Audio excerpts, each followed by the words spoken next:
What's up? I'm Dan Fredenberg, and this is another Chance Encounter. Hey, what's up? I'm Dan Fredenberg. I'm a commercial real estate guy. I'm from the internet.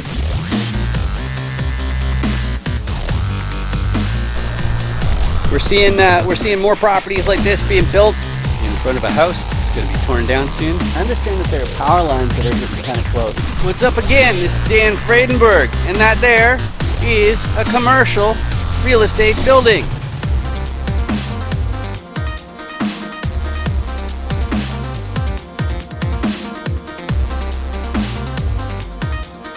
I'm joined today with Elijiah Brown. How you doing today? I'm well, thanks. How are you doing, Dan?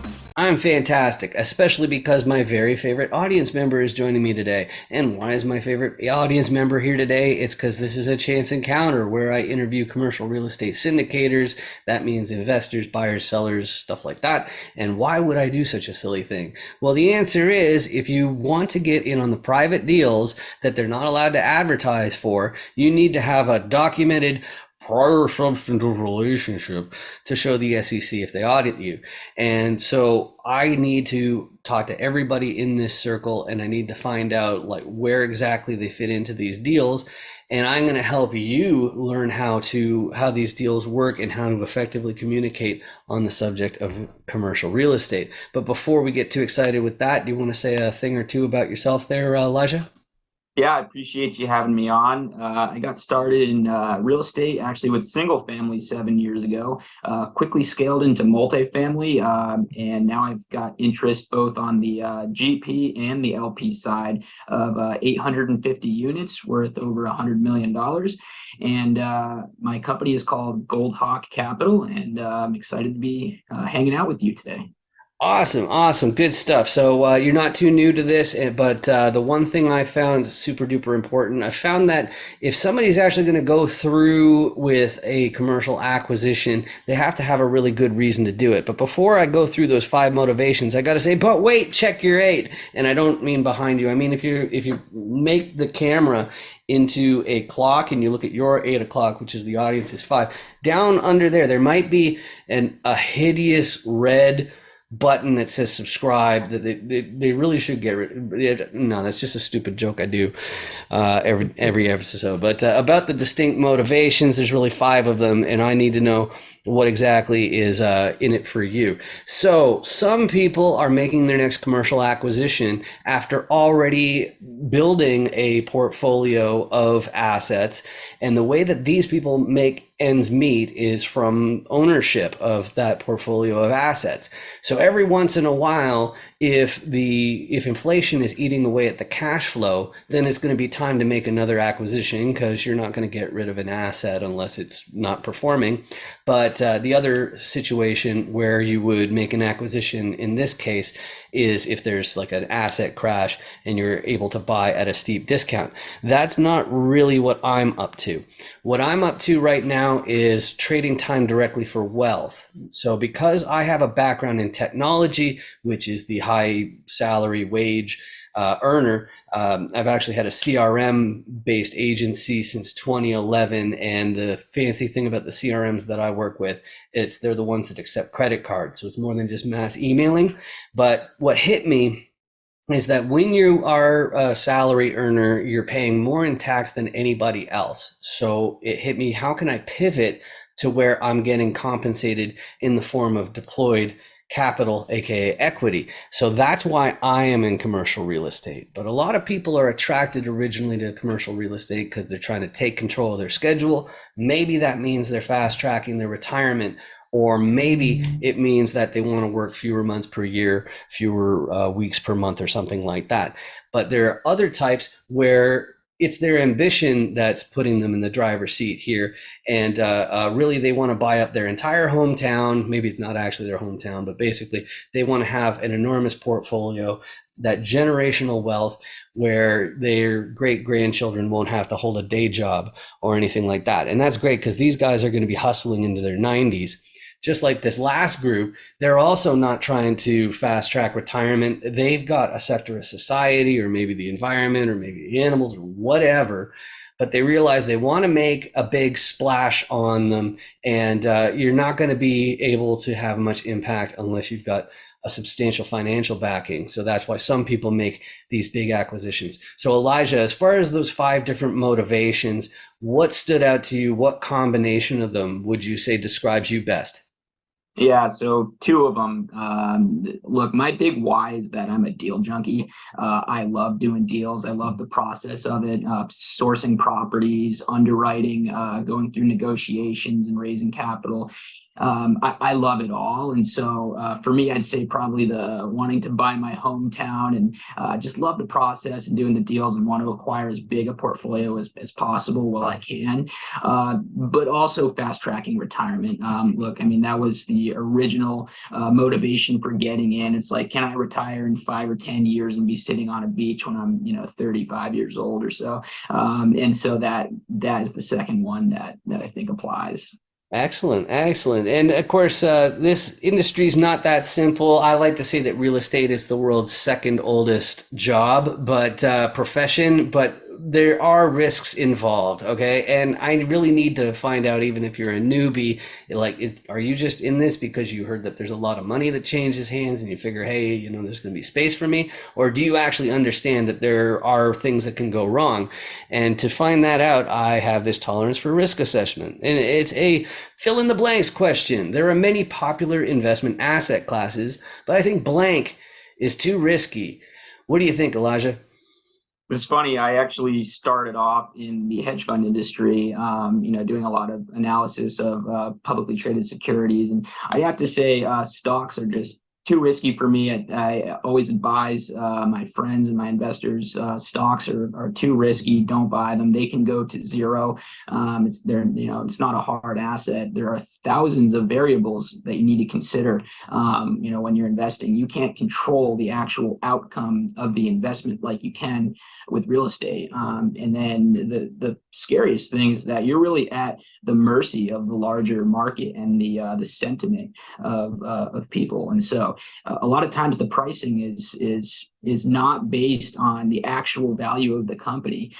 It's usually based on a whole number of different factors that are almost impossible to compute. So I'd say stocks. Tesla. Yeah, right. Right.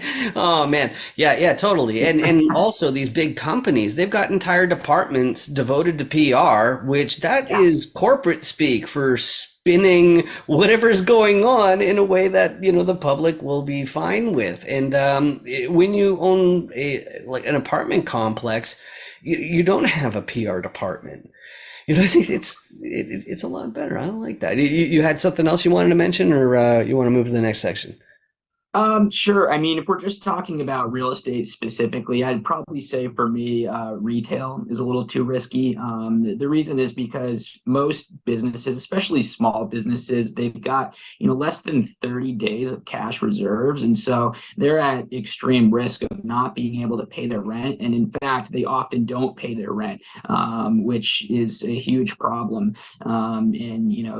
They always go under during recessions. You always see a lot of empty storefronts during economic downturns, and I don't want to be in the business selling a product that people don't necessarily need. And so for me, apartments, my thesis with buying apartments and multifamily has always been people will always need a roof over their heads. It's the hierarchy of needs. There will always be a demand for it. And right now is a great time because there is way more demand than there is supply of housing units. And so it's a good time right now and less risky to invest in apartments.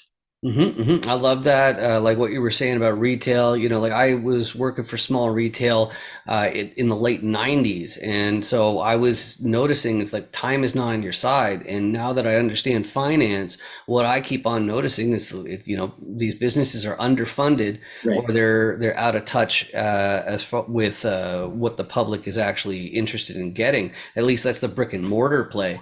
And at Yeah. least when you're doing an online business, then time is kind of on your side because you don't have that kind of overhead. But if you're actually Right. talking competitive retail space, like having a business with real sustainability, I saw it in Taipei, about 80% all over the Yeah. world, about 80% of small retail, they're going out of business in the first year. I And got firsthand experience. My grandmother owned a shopping center in my hometown, mhm. and multiple times throughout the ownership of that property, more than half of the storefronts were vacant, and it made me wonder, how is she paying the mortgage on this property? And it just seems like it's a much higher level of risk. I love that. I love that. And speaking of commercial real estate, in every single episode of Chance Encounters, I go through the core competency cube, the Dan Does Deals core competency cube for commercial deals. And if you go to dandoesdeals.com, you can get your copy for free. And one thing I do that is really, really dumb is I don't even ask for your email address. But the reason why I do that is because it's important to me that you learn how to effectively communicate on the subject of commercial real estate.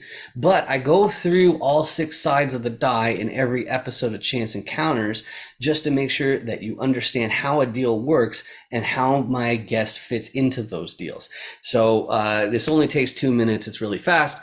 Let's first talk about the repositioner. A repositioner is a person who looks at a bunch of different properties, does a bunch of different paperwork. They're figuring out how to reposition the property. What does that mean? What is the paperwork? Well, there's a fancy word for it. They underwrite the deal. And what that means is they do the math. They figure out, is this business even making as much money as the seller or broker claims it is? Because it might not be. And you need to be able to figure that out. And the repositioner is also thinking, how can they make adjustments to how the business is run to find more upside? Now, of course, you can make some kind of synthetic upside if you've got a great network of financiers who are people who only deal with paper and money itself. So these are bankers and lenders in general. And if you can get that more advantageous lending, that goes straight to the bottom line. So that's one thing that every repositioner is involved in. But chances are the repositioner has to make some more changes, and that's not going to be enough. So they're going to be looking at the operations team, stop those Benjamins from going down the toilet. But of course, there's more to operations or asset management than just actually property management, which is, collecting rents, unclogging toilets, mowing lawns, all that kind of fun stuff.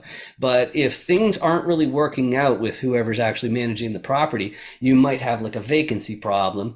That's one thing that I bring to my GP teams is my marketing background. But also with the CRM automation and all that kind of stuff, I can do a lot more fun stuff.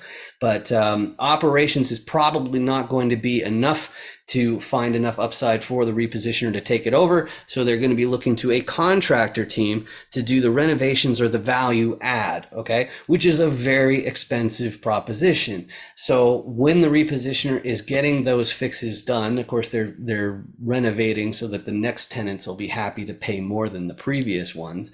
But if the repositioner is like me and has the unfortunate circumstance of being from the internet, see, I'm from the internet, you're going to need a local. You're going to need somebody who lives nearby who can be there in an hour or two, because there's no way that's going to be me. In an hour or two, I'd still be stuck at the airport. So that they have to be part of the team. But when the repositioners put this team together, they got the deal in hand, they turn around to the financier and they say, hey, I got this great property that's worth tens of millions of dollars. You don't happen to have, say, tens of millions of dollars you want to lend us for, do you? Well, there's a question that's going to be going through the financier's mind that I haven't hit yet, which is, who is your sponsor? A lot of coaching programs kind of gloss over this part, but if you and your buddies are well funded enough to take over a commercial real estate building, the problem is that the financiers, aka the bank, they're going to require that you have somebody in the fold who already owns a similar asset, or else you're not going to be eligible for the loan. So somebody, if you want to take over a 350 unit apartment complex, you need somebody who owns a 350 unit apartment complex. The other part of a KP sometimes is balance sheet, because among the owners, you need a balance sheet of at least the amount of the loan. But if you have a certain amount of liquidity and everything I just said, you got yourself a commercial real estate deal.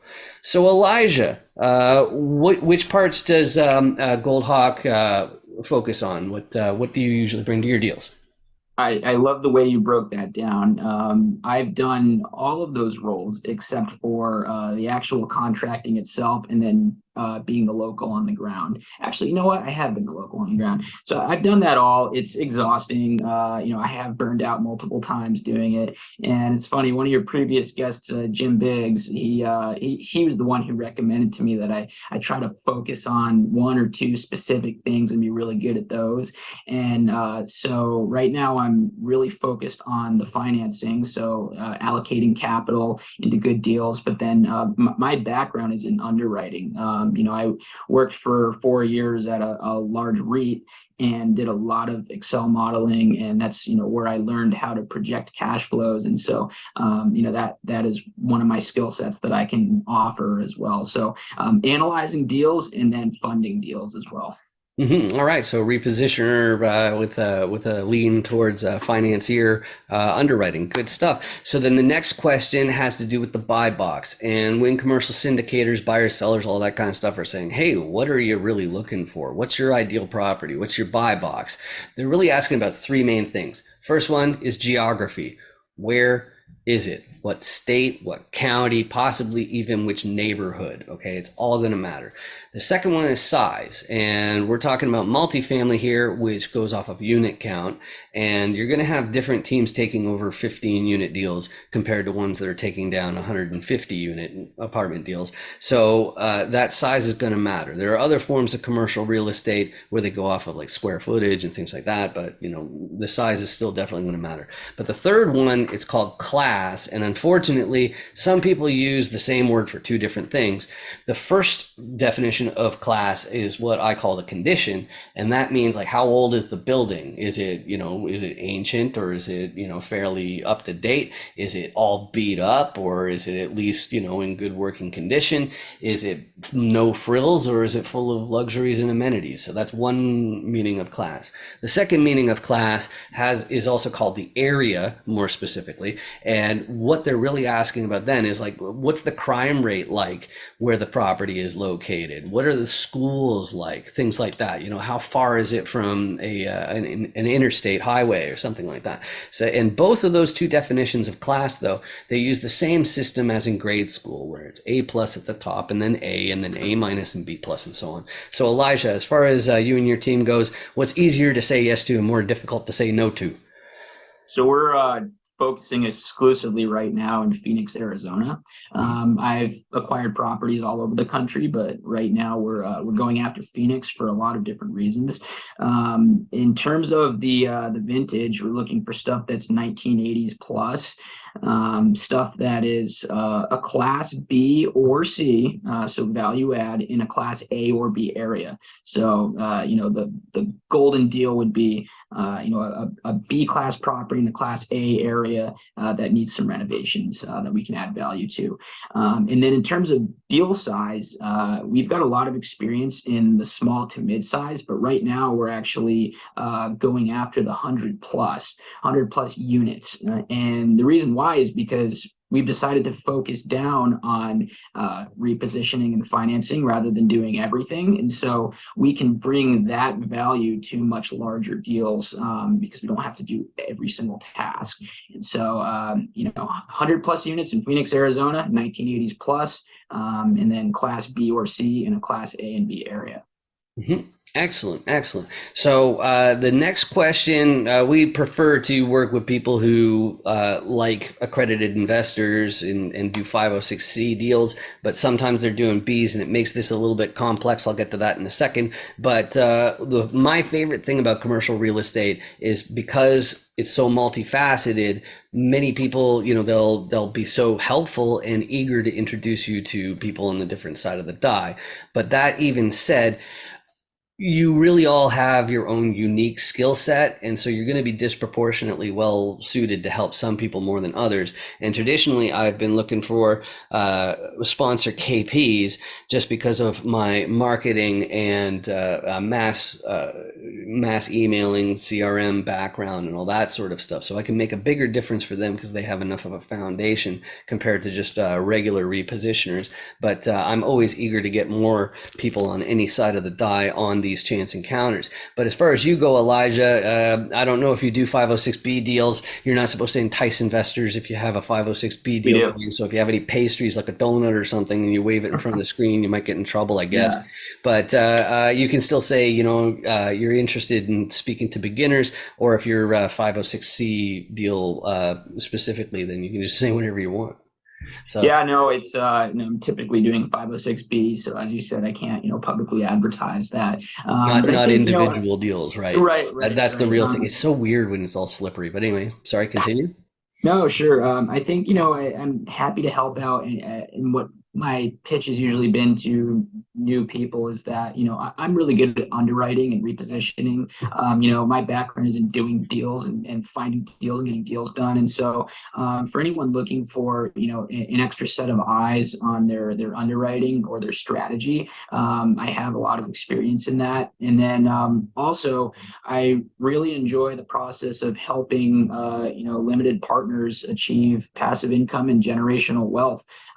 It's crazy because within our little circles that we have in the multifamily world, everybody understands this and knows what it is. But once you go outside those circles, not a lot of people understand or know that this is an option. It's kind of like a secret that only the wealthy know about these deals, and historically they were not available to the average everyday people. You had to be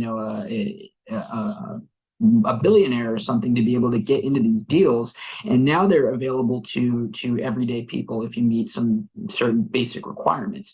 And so I really enjoy working with those people, limited partners, to try to get them in these types of deals so that they can hit their financial goals. So that's Yeah. it. Yeah, that's very relatable how you put it. Because like where I grew up, like walking up to a big building in a city or something like that and say like, you know what, I want a piece of that. I think like And the you can. common, yeah, yeah. In my high school, I think the reaction would be like,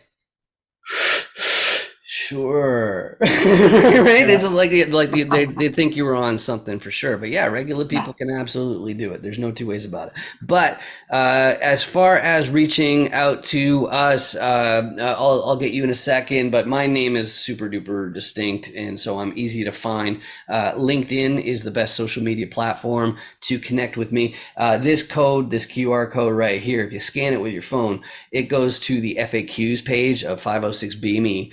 And that is the service where I help do the IT for your compliance in terms of documenting your commercial real estate investor list, which is something that you get asked for if you have a certain amount of success in this industry, and the SEC will need to see that you'd have those documentation all buttoned up. So that's how you can reach me. But Elijiah, social media and otherwise, what are the best ways to reach out to you?